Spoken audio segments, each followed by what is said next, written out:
अस्सलामुअलैकुम ख़वातीन व हज़रात, आपको ये सुनकर ताज्जुब होगा कि टर्किश अवाम जो पाकिस्तानियों को कारदिश मतलब अपना भाई कहा करती थी और जीवे जीवे पाकिस्तान और पाकिस्तान जिंदाबाद के नारे लगाया करती थी, वो इस वक्त पिछले तकरीबन एक हफ्ते से अपने मुल्क के ट्विटर पर एक ट्रेंड चला रही है जिस पे लिखा हुआ है #GetOutPakistan, #Pakistani परवर्ड्स। Bütün röntgeni Suriyeliler çekiyor. Bütün röntgen. Ya şimdi ben selfie çekiliyorum. Kötü niyetli olsanız, selfie çekildiğin zaman arkamda bir kadın olsa, selfie'yi yayınlasam. और सुनने में ये भी आ रहा है कि इस वक्त टर्की विजिट करने वाले पाकिस्तानी टूरिस्ट और वहाँ पर जो पाकिस्तानी मुकीम है टर्की में, उनके साथ वहाँ के लोकल्स का रवैया थोड़ा बहुत रूड हो चुका है। लेकिन ये क्या हुआ, कैसे हुआ, क्यों हुआ और इसका क्या सोल्यूशन है, आइए इस वीडियो में बात करते हैं। ये मसला शुरू होता है सीरियन वॉर से।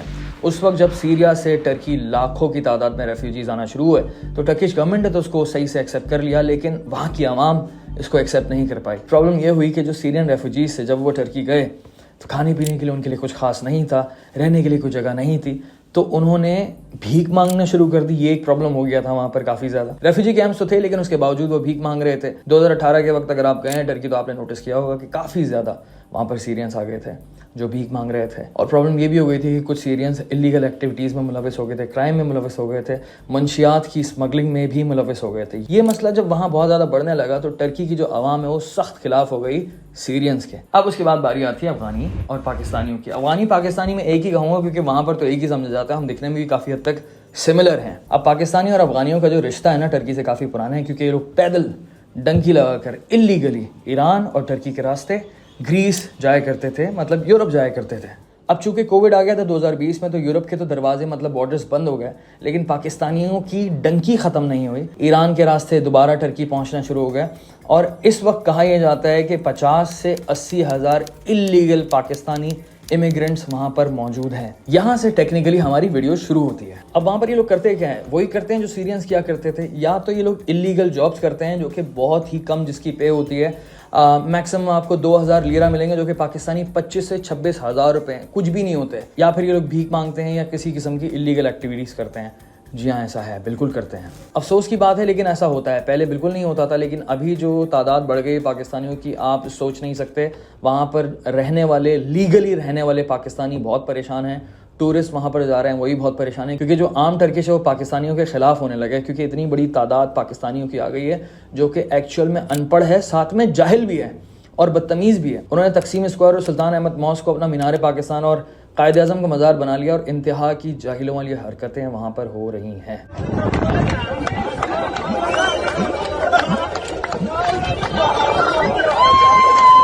अब सोचने वाली बात है ना कि जो कौम जीवे जीवे पाकिस्तान या फिर पाकिस्तान जिंदाबाद के नारे लगाती थी वो आज गेट आउट पाकिस्तानीज और परवर्ट पाकिस्तानीज के ट्रेंड चला रही है ट्विटर पे। This is such a shameful moment for Pakistanis. अब इसके पीछे सबसे बड़ी वजह जो है ये डंकी वाले हैं।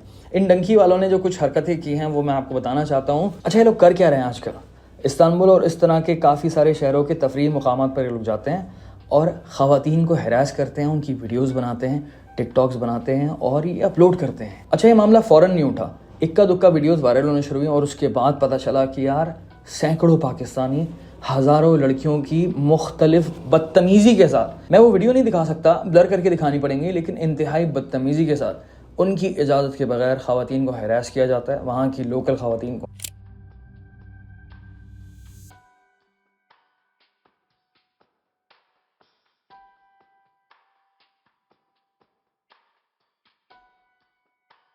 ये समझते हैं कि जो फैंटेसी वर्ल्ड वाले टर्किश ड्रामे इन्होंने देखे हैं वो काफ़ी हद तक रियलिटी और इनको इनकी हलीमा सुल्तान यहीं पर ही मिल जाएगी।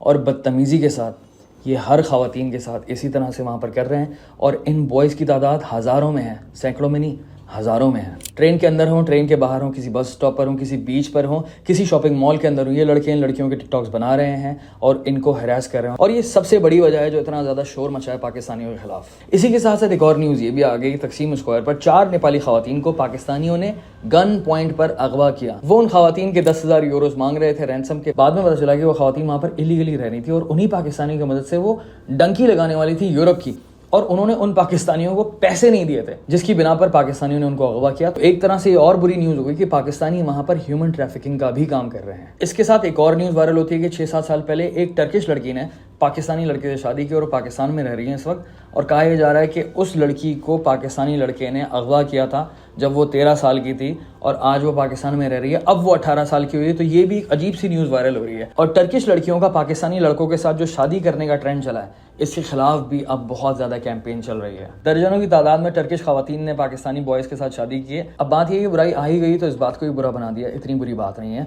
अगर एक तरह से देखा जाए तो टर्किश बॉयज़ ने भी जर्मन खवातीन से बहुत शादियाँ की हैं और 50-60 साल से वो लोग जर्मनी में रह रहे हैं और यूरोप में लोग रह रहे हैं और यूरोपियन लड़कियों से शादी की है और वहाँ की टर्किश लड़कियों ने भी यूरोपियन लड़कों से शादी की 50-60 साल में। अब यहाँ पर थोड़ा सा तासुब भी देखने को मिल रहा है मुझे, विच इज़ क्वाइट सैड। और इसी के साथ साथ एक और मसला भी गर्दिश कर रहा है, बेकार सी बात है लेकिन खैर कर रहा है, कि अंतालिया इस्तांबुल में अपनी प्रॉपर्टी खरीदें। 70 से 80 हज़ार डॉलर की एक इन्वेस्टमेंट है, साथ में आपको टर्की की सिटीजनशिप मिल जाएगी। और इस मसले के ऊपर जो है टर्की की आवाम काफ़ी ज़्यादा गुस्से में, वो कह रहे हैं कि यार आप टर्की को बेच रहे हैं। अब वहाँ की आवाम का कहना है कि फॉरेनर्स इन्वेड कर रहे हैं, हमारी ज़मीनों को ख़रीदा जा रहा है। इस किस्म की सोच चल रही है टर्किश अवाम के दिलों में पाकिस्तानियों के हवाले से। इस पूरे मसले में मेजॉरिटी ब्लेम हमारा अपना है। हमारे जो इलीगल इमिग्रेंट्स हैं, डंकी वाले बॉयज़, उन्होंने बहुत नाम ख़राब किया है इन दिनों।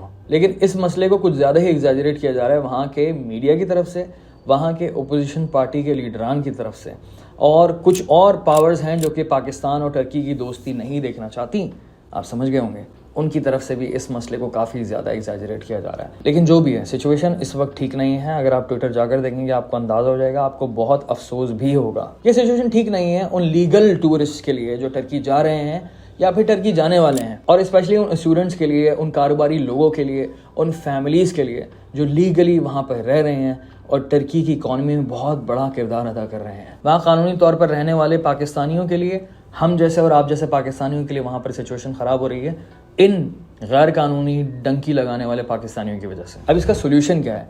सोल्यूशन सिंपल सा है कि जितने भी हमारे सिक्योरिटी इदारे हैं, हमारी हुकूमत है, इस मसले को सीरियस लें। पाकिस्तानियों की ये इलीगल ह्यूमन ट्रैफिकिंग बंद होनी चाहिए।